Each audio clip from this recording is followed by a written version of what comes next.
మెచ్చుకోవాలి. అరే మొట్టమొదటిసారి 23 స్థానాలు వచ్చిన రోజున ఓడిన రోజున అందరూ వెటకారం చేస్తున్నప్పుడు పగలబడి నవ్వుతున్నప్పుడు వెళ్ళి నిలబడ్డాడుగా, నిలబడి మాట్లాడాడుగా, బాధ్యతయుతంగా మాట్లాడాడు కదా, అందుకే అతనికి అవకాశం వచ్చింది. ప్రజలు ఆయనలోనే ఆ పెద్దరికం చూశారు. 2 ఏళ్ల తర్వాత ఆయన భువనేశ్వర్ గారి పేరు చెప్పి ఆగిపోయి ఉండొచ్చు, కానీ ఈ 2 ఏళ్లలో అతను వ్యవహరించిన తీరు పెద్దానికి సమాధానం చెప్పుకున్నాడు. ఆ సమాధానం చెప్పడం నచ్చింది తటస్థులకి. ఆ తటస్థుల్ని ఇతను దూరం చేసుకుంటున్నాడు. తటస్థులు కోరుకునేది డెమోక్రటికల్ స్పిరిట్.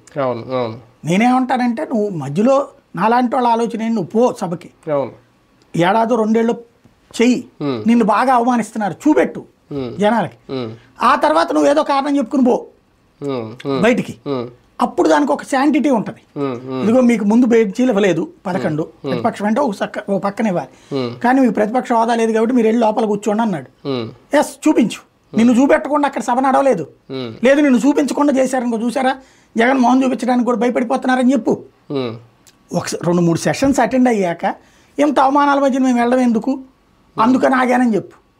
ముందే నేను వెళ్ళను, నాకు మైక్ ఇవ్వనంటున్నారు, ఇవ్వరు వాళ్ళు అని నువ్వు చెప్పేసుకుంటే ఇదేం పేపర్ లీకేజీ కాదు కదా. న్యాయపరంగా